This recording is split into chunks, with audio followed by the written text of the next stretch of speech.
Oh wow, isn't that some intro? That was a little dramatic, a little over dramatic, but I think it is fitting based on the name of this video and the name of the build that I'm going to bring you today. So obviously we're talking about the Undertaker build, which is purely a stealth build.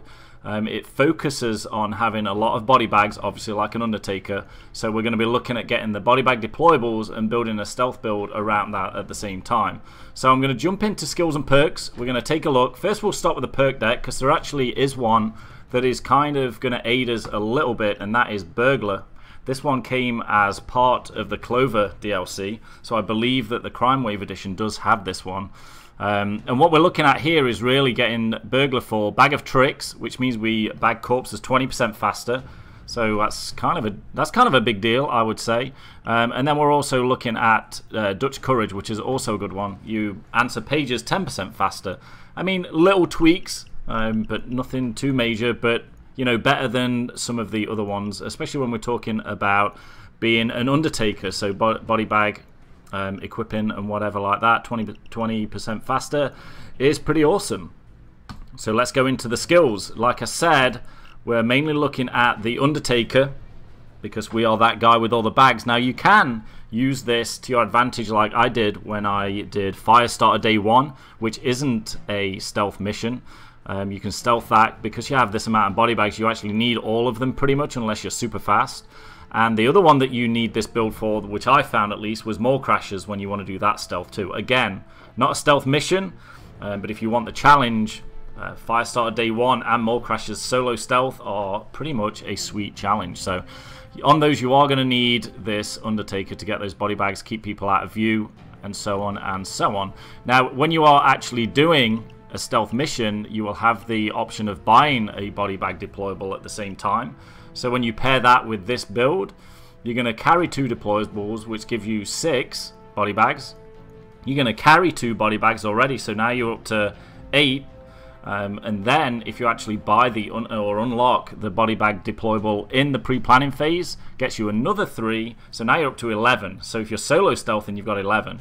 Now if you've got teammates and blah blah blah and they've got similar builds, or if they just carry 2, you go up to 17. Or if they're carrying these 2, then you're into the 20s, which is crazy. But like I say, I've geared this around me doing solo stealth, but you can play that role if you're playing with a team. So I mean, this is pretty standard, a pretty standard stealth build. We get a few out of Ghost, a few out of Mastermind. But what we're concentrating on again is the Undertaker here. We're going to ace that and get the 2 body bag cases instead of the 1. Winston Wolf, now we carry 1 additional body bag. Also help us with without leaving a trace. When you kill civilians, etc. Sixth Sense, always a good one in stealth. Obviously we want run and gun. Never ace this one, never have aced it. Just want the 10% additional movement speed. Hidden Blade, just to increase the concealment by 2. And then obviously it's important that enemies make less noise when they're shot or meleeed to death. And then I think I just took Thick Skin just because it's a cool one to have for the steadiness. Don't really need an ace, so I'll probably just use this one to get up to the Undertaker without wasting points somewhere. Mastermind, some usual suspects in here. Endurance, obviously you want to be able to run around fast.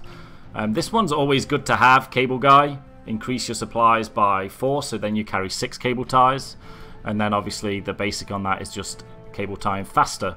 I didn't take Control Freak because this one was all about full stealth. And not shooting a loud gun. Both my guns are suppressed, so I didn't really need it. I guess you could use this to get the inside help in the asset menu, but I wasn't too bothered about that. And then obviously the spotter, which actually can act like some spy cams on certain maps, which is pretty cool. It will highlight some of the enemies, which is kind of nice if you don't have anybody on camera. So if you are doing solo stealth, this is a great one to have. This was kind of just a quick pickup. We don't really need it, but if you don't want to shoot a guard or shoot or a special or whatever, if whoever's on a map, you can just dominate them instead. Enforcer, really nothing. Just in case you want to do some melee instead of shooting your gun, you just do a 50% more damage here. And then Transport to Ace, because if you're going super solo and stealth, you want to be able to move pretty fast when you're trying to get out of places with bags. Technician. I just went up this one so I can get complete silent drilling. Again, this was the loadout that I used on Firestarter and Mole Crashers, and I needed silent drilling on both of those, so this was kind of what it revolved around. These are kind of just useless and just really getting me up to this here. Wouldn't need any of this. And then the final one is Ghost. Again, there was a couple of wasted points on here because I didn't really need them.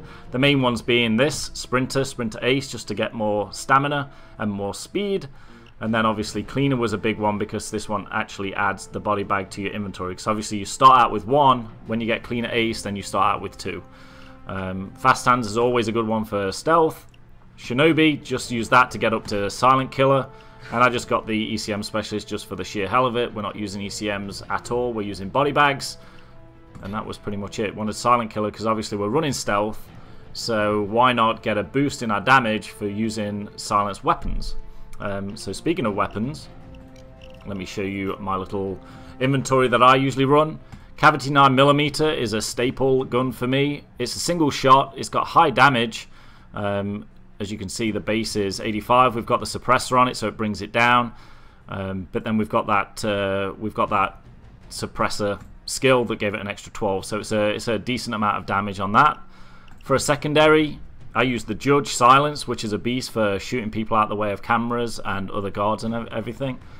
You could use the Locomotive if you can get the concealment down on it enough to keep your concealment down to below 6 or 7. And then for melee, going with the Undertaker theme, I did want something like surgical for autopsies, but there is nothing. So I just went for a little combat knife because that's the closest I could think. Throwable, being super solo stealth, I just went with the Ace of Spades throwing cards. Armor, obviously the suit. And there's the bad boy itself, the body bag case.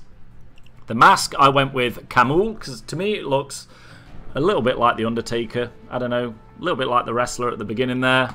And of course, Clover being my favourite little Irish lady. But that's pretty much it.